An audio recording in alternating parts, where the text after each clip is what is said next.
there is nothing wrong with saying that I love my family, and also I choose not to live my life by their value system anymore, right? Okay, hi everybody. Thanks for coming back if you've been here before, or hi, welcome if you're new. My name's Mickey, I'm a therapist, and we talk about therapy things on this channel. Today, we're talking about the Kardashians again. If you've been here for any length of time, you will know that Erin and I are unironically obsessed with their TV show. It's a problem. However, I'm very excited to talk about this episode today because Erin and I watched it last night for our own little wind down time. And there's actually a very interesting conversation in here that surprisingly enough has some interesting themes about like family of origin stuff.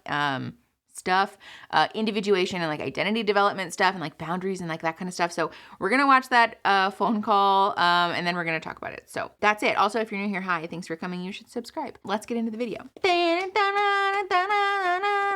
Hello. Hi. Hi. So, as a part of this Dolce contract, I have to go back to Milan to do a dinner to launch my campaign that I shot. I would love you to come with me. I mean, I know that's not what you want to do, but Thank you. I'm a little Dolce'd out, so I probably won't come, but I'm always supporting you of like what you're doing. I just don't think it's cool the way that that particular thing happened. Okay. So it's not about that. It's just about the deeper thing that we could talk about. Real quick before they get into it. First and foremost, for those of you who are not aware, there was drama last season about Kim taking on a contract with Dolce & Gabbana after Kourtney had partnered with Dolce & Gabbana to like, I don't know, give all the looks or do fashion stuff, I don't know, for her wedding. And so her feelings were hurt because she felt like her big moment got sort of overtaken or like, you know, shined over. I don't know why the words are escaping me. It doesn't matter. She felt like Kim took the spotlight from her basically, especially around a thing that's as sensitive as a wedding. So there was hurt feelings there. At the end of last season, they had supposedly resolved it by having this conversation. For what it's worth, personally, I had a suspicion that they had not resolved it because the conversation was like pretty uncomfortable and like seemed sort of like a nothing burger conversation. But they talked this season about how in watching the edits back for the past season that they ended up fighting about it again because it just brought up all of those feelings again. So that's why they're talking about being Dolce'd out. For what it's worth, though, I do want to draw people's attention to the fact that Kourtney was very clear here that it's not actually about the Dolce thing so much as it is about the underlying issue. This is a valuable skill for all of us to possess in conflict resolution where we're able to say it's not about the actual thing, right? So much as it is the symbolic meaning of the thing. This happens a lot in communication with like couples and families and just like generally, for example, if a spouse leaves their shoes in the kitchen and the other spouse has hurt feelings about it, rarely, if ever, is it actually about the shoes specifically, so much as it is about the symbolic meaning of like, do you not care about us keeping a clean home? Or like, if I'm the one who cleans the house and you just leave your shit everywhere, are you just saying that you're like taking my cleaning for granted and you're just adding stuff to my mental load? And that's a much more useful conversation for us to have as opposed to like, well, what am I supposed to do? I have to wear shoes. Where am I supposed to put them? Like, why are you being so nitpicky? See how that conversation then is like not actually about the core thing?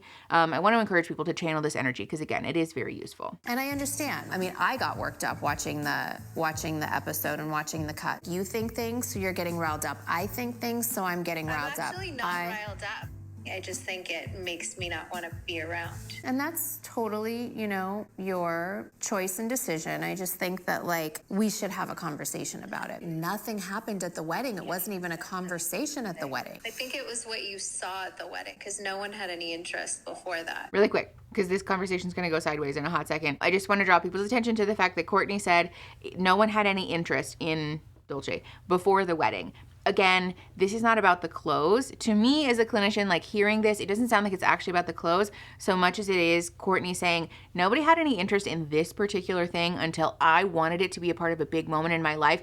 And then all of a sudden everybody else had interest in it, which seems to convey a feeling of like wanting to take this thing from me and make it yours, which is a hurt feelings thing, right? This is very much like a thing, especially if you grew up with a lot of siblings, you'll probably recognize this dynamic of like competitiveness. Kim and Kourtney have owned this in the past that they are very competitive with each other. And this is a thing that happens, right? This is why we talk about the media that we do on this channel. I know it seems a little silly to be having a conversation about like families and boundaries when we're talking about the Kardashians, especially because they have a reputation for like having sort of a wonky representation of themselves, right? They edit themselves a lot and whatever. We've made videos about it. I'll put it up here. But this is why I want to talk about it, because this dynamic does very much show up for people in families and in relationships. And this is a very human thing to be upset about, right? I want to caution people against labeling this as like vapid or vain or like conceited, right? It's very normal to want your family and your loved ones to show up for you and to be like, yay, in your big moments, right? It feels bad to have a thing that's supposed to be for you get overshadowed. Oh, that's the word. To have your thing overshadowed by somebody else's thing. And I think, again, at the core, what I hear as a clinician from this conversation is that that's the hurt that Courtney wants to talk about and, tease out here. And then again, this conversation is going to go sideways. So, okay, before we talk more about the Kardashians, I want to pause and give a shout out to this week's sponsor, which is Native. I'm so excited to partner with Native again because we've partnered with them in the past and I am genuinely just obsessed with their products. This week, I want to talk to you guys about their body wash range because Erin and I got sent some wonderful goodies and I am so excited to share with you about them. One of my favorite things about Native body washes especially, but about their scent range generally, is that the scents are so wonderfully like mature. They make me feel like a grown-up. They make me feel so sophisticated and wonderful, but they're also gender neutral. So Erin and I can share and like mix and match the body wash scents and not feel uncomfortable or weird about that. I feel like especially as a non-binary person, it can be hard to find stuff that isn't aggressively gendered, and I feel like Native does such a great job of that. Besides the fabulous scents, I also love that Native is phthalate, dye, and cruelty-free, and it's vegan too. And you guys, this body wash lathers so nicely. Plus it's residue-free, so it always leaves my skin feeling clean and soft. We've tried coastal oak and amber, grapefruit and bergamot, and citrus and herbal musk, and we genuinely could not choose a favorite. 3 body washes would normally be $27, but if you use my link and code Atkins3, you'll get them for $18, which is over 33% off. So go click that link and use code Atkins3 to start smelling the best that you ever have. Thank you again to Native for sponsoring this week's video. Let's go ahead and hop back in. Okay, let's watch the rest of this conversation. What do you mean? I think it's that you saw this thing that was mine and that wasn't yours and that you wanted it. See, that's where I think you're really and made it bigger. No, that's where I think that you're wrong. First of all, just don't interrupt people if you're in the middle of conflict resolution, especially if somebody's trying to express a hurt to you. Generally speaking, one of the best things that we can do is not interrupt and like not make this about us, right? The advice that I give people all the time in conflict resolution is that you will get your turn, and especially like ideally if someone's voicing a hurt to you, really practice being conscious, being aware of your own feelings and your own stuff, and that you can express that at a later time when your job is not expressly to be on the receiving end or to be validating or like hearing the person who's expressing this hurt to you, right? When we do this thing where we're listening to like inject our own opinion or our own defense of ourselves, it distances us from the person, first of all, and it also makes it really hard for us to actually empathize. So like generally just want to discourage people from doing that because it's not helpful. If anything, I was like, I don't like, and I told Chloe, I don't like your look. I don't like this. I don't like, if it was visually, it was not my thing. And I tried to do everything to stay away from that. Even like you said, Like you're missing the point. but isn't the point about the clothes and you're talking about the looks? I did what It's not about the clothes. You're Courtney, it's missing not the that point. original. Everyone does 90s. Like it's not a new concept is what I'm trying to say. And there's See how, first of all, again, we're interrupting and talking over top of Courtney, which doesn't lend itself to like a genuine affect or like a genuine interest in what Courtney is saying. But also, I think Courtney's right. Kim is getting lost in the details here. Remember how we talked about earlier that it's usually not about the thing explicitly so much as it is about this symbolism of the thing. This is very much that being played out in real time. And so if you find yourself in a situation like this, please feel free to be clear about redirecting this conversation and or just taking a break. I feel like this is a thing that we should really normalize. People's expectation about conflict is that it's like entirely possible and also normal or like common for a conflict to be like initiated and then we talk about it and then the conflict is over and we've reached resolution and there's like no breaks in between. And I want to be super clear as a clinician. We've talked about this on the channel like a lot in the past, but generally speaking, first of all, it's very normal to take breaks during conflict because people get emotionally flooded, because we have triggers, because we're overwhelmed, because we just like need a fucking minute. But also, this is a very helpful thing to do, right? When we're overwhelmed, when we're feeling defensive, and we're like all whipped up and emotional, it's hard to be our best self. So sometimes even taking like 30 seconds to deep breathe, to like look at your phone, or just like disconnect from this very emotionally charged situation can make the difference between this conversation being productive or turning into into a shit fight, which is ultimately what ends up happening. You're talking about the bullshit details because it's all your egotistical, selfish mind can think about. You cannot stand someone else being the center of attention. You came to my wedding, you couldn't be happy. You complained from the second you got there. That's what it's about. Forget about you couldn't be happy. You couldn't be happy that I was the center of attention and you weren't. What is it that you feel so low of me? No, I want you to dig deep and figure out why you hate me so much and why you're so angry with me because all of this never happened. Okay, so first of all, I want people to be aware of the fact that Kim took what Kourtney said, which was that, again, I don't think Kourtney's doing the best job here necessarily of not being like a blamey or accusatory, right? Because there is very much like, you can't stand to be the center of attention thing, which generally speaking, we want to avoid that. I think later Kourtney rephrases to say I felt, which is good. Obviously, we all know I statements are a therapy cliche. You get it. However, the thing that Kim did was take what Kourtney expressed to her, which is essentially like a hurt about Kim, again, overshadowing this big moment in Kourtney's life, and turn this into, why do you hate me so much? This is not helpful, and this is also a thing that happens a lot. I'm not calling Kim a manipulator or an abuser, to be super clear. Again, this is a very curated and edited view into these very famous people's lives, so I'm not under any illusion that this is actually a reflection of reality. However, these tactics of like oversimplifying, over-exaggerating, and misdirecting this conversation, this is very much a thing that manipulators and abusers do. If you find yourself on the receiving end of this type of behavior over and over and over again at the hands of the same person, this is something to be aware of. Please voice this to the safe people in your life because this is not cool. Because what happens is that then usually the response is like, I don't hate you, right? And like, why do you think that I hate you? Or like, why would you say that about me? Or like, that's not fair. And now we're talking about a whole separate issue. We're not even talking about the original hurt that's been expressed here. And so our conversation has like taken a left turn into somewhere that's completely unproductive. And now you all of a sudden are having to defend yourself. This is not fair. This is not helpful. And again, this is not at all what healthy conflict resolution looks like. Why would I not be happy for you? I felt at my wedding like you weren't happy for me. Because you have a serious vendetta. You hate us. You're a different person. We all talk about it. I don't need you guys anymore. I don't need to be a part of it. Okay, remember how we talked in the opening of this video about family of origin stuff and like identity stuff? This is why I wanted to talk about it, because I, again, am under no illusion that I have any idea what is actually happening for these people. On an internal level, I would pay big money to be a fly on the wall for these therapy sessions, but that's neither here nor there. However, this statement of like, I don't need to be a part of it or I don't want to be a part of it anymore does kind of seem like there is a change that's happened in terms of their family dynamic. Since Kourtney married Travis and started separating, like individuating a little bit, it does seem like this has created tension for them because, again, from the outside, for this very edited and curated view that we are allowed to get, it does seem like this family norm is that Kim is sort of the center of attention all the time.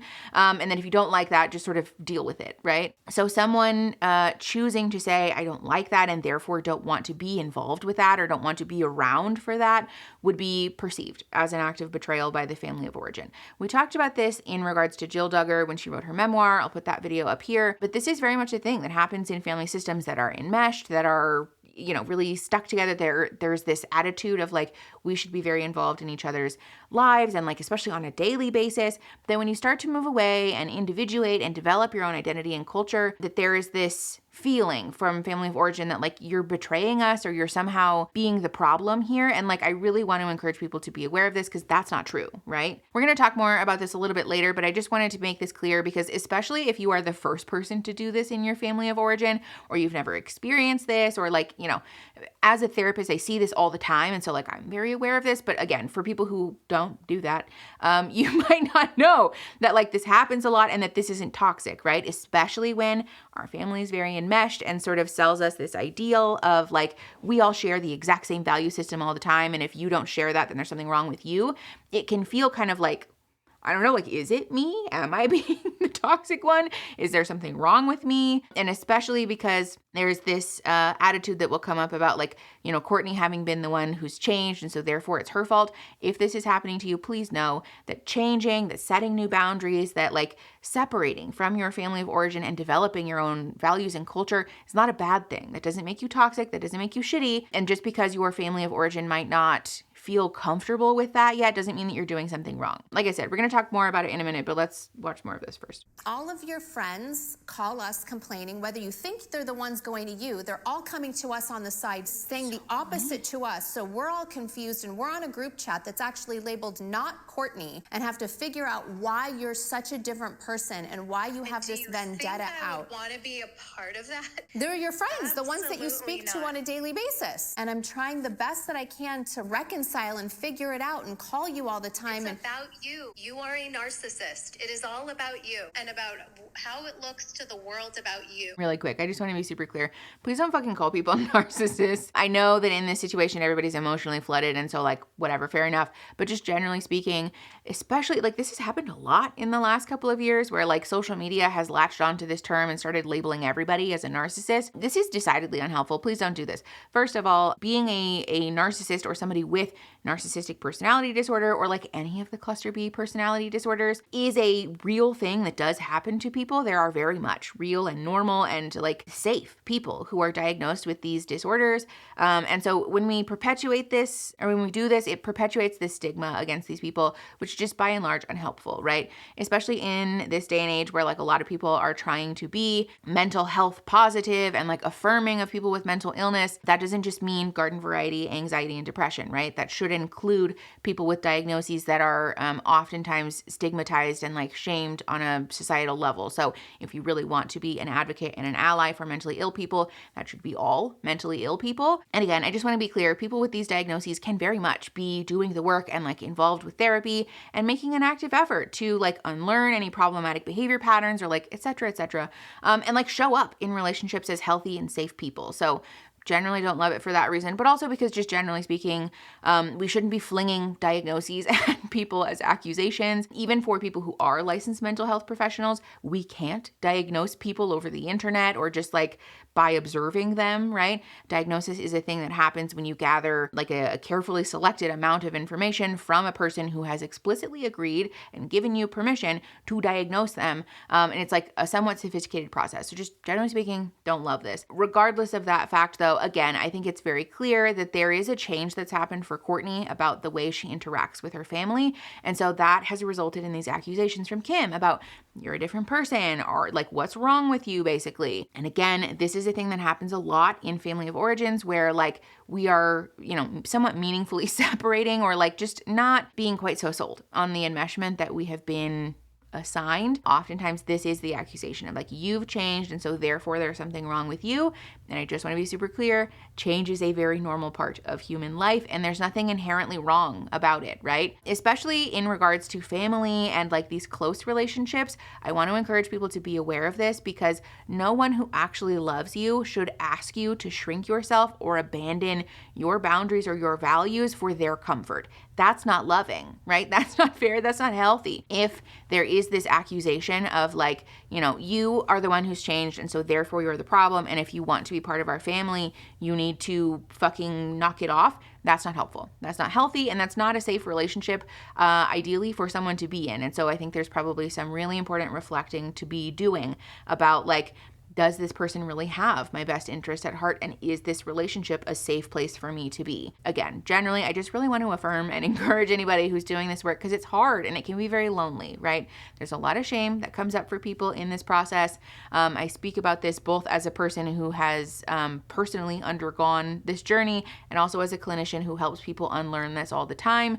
I want to be super clear. I don't want to like bullshit you that this is like super easy, fun time, happy work. Like it can be very difficult and very, very emotionally overwhelming. However, the bright side of that is that on the other side of this work is a real feeling of empowerment and safety and like self-assuredness in your own identity. So it is work that's worth doing. And ideally, again, I just want to encourage people to be doing this with a therapist or like somebody who is licensed or credentialed or like, trained to be doing this. So you just want to clear up your facts. Take out my whole side of the episode. I don't give a what anyone thinks about me. Are you happy? You see? Yes. Not when I'm on the phone with you. I was 5 minutes ago. We all are concerned. We all think that you're just really not happy. So you're telling me that I'm unhappy and that I'm miserable and that you have a side chat called Not Courtney, but you're telling me that you're happy for me. All of this I just said after you told me that I'm not happy for you. Right, so that just confirms it. Again, at this point, we're just so lost in the sauce. There's nothing productive to be had here from this discourse. And I, again, just want to make the PSA that if you find yourself in a situation like this, it is okay for you to say, I'm taking a break, or like, we're not having this conversation while we're like this. So we'll circle back at a time when we're not quite so emotionally flooded. I have a happy life, and the happiness comes when I get the away from you guys, specifically you. I'm concerned, but I won't be because I'm a narcissist. So I'm only going to think about myself and be concerned about myself. You see, like, this is not productive or helpful at all. Now, at this point, we're just flinging insults at each other. If you want to think like, oh, wow, my sister felt like I wasn't happy or supporting her at her wedding, think about it. Certainly not having side chats specifically as me as the topic. Like, who the has time? Maybe you guys need to go think about why, if you're not happy. We're allowed to express concern. We have side chats about everybody. That's just what. First of all, that's not healthy. But second of all, I do just want to highlight this. There's a difference between expressing concern and trying to force somebody to be the way that you think they ought to be, right? I want to be super clear. Again, we don't know what's going on. It could be entirely possible or true that there is something wrong with Courtney and that she is like unhappy or, you know, in need of help or whatever, right? Again, I just want to highlight that, like, these are celebrities and we don't fucking know anything. However, there is a big difference between saying, you know, I'm concerned about you, or like, are you okay? And like leveling that as a threat, right? Like what we have seen is Kim trying to weaponize Courtney's friends, Courtney's family against her. And this is very much the opposite of what we want to be doing. If there is a genuine concern about this person being happy or safe, the last thing we want to do is try to say all of the people in your life have turned against you and are basically like willing to cut off our relationship with you if you don't do X, Y, or Z, right? Yeah, again, I just want to make people aware of the fact that like this is not a healthy thing to be perpetuating. You get it. It's fine. Let's keep going. You do.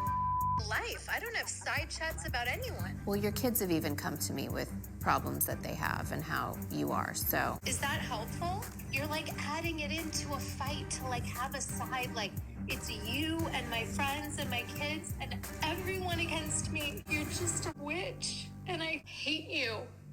Okay.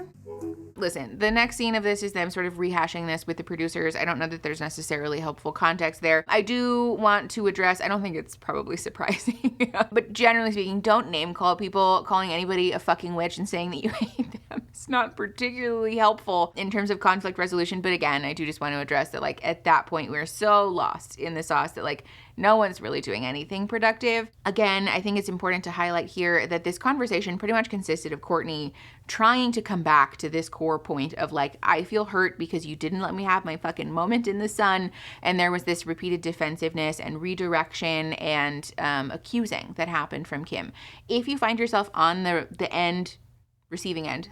If you find yourself on the receiving end of conversations like this repeatedly with the same person, this is a red flag. Please be aware of this and please talk to your safe people about this. Again, I'm not labeling Kim or Courtney in any particular way here because we don't know them and that's not helpful. However, if you find yourself on the receiving end of this in a patterned way, it can very much be a warning sign that there are dangerous things going on in this relationship. Generally speaking, I just want to encourage everybody, if you're in the process of doing this work, of finding your own identity, and especially from like separating from family of origin, this shows up a lot for folks who are in the middle of deconstruction. Also, please know that first of all, you are not alone in this work. This is exceedingly common work that therapists are doing with folks, and that also you are not doing anything wrong. You're not bad, you're not shitty, you're not mean. There is nothing wrong with saying that I love my family, and also I choose not to live my life by their value system anymore, right? Being able to differentiate those things and like separate those things and not label them as like morally right or wrong is really, really helpful work.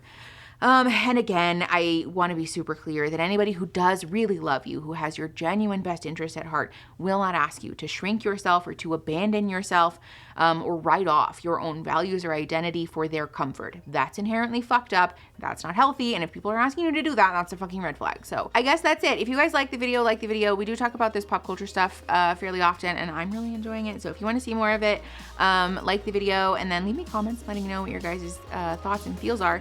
And then subscribe to the channel and share the video to help the channel grow and to help each other grow. And I will see you guys next Saturday. Okay.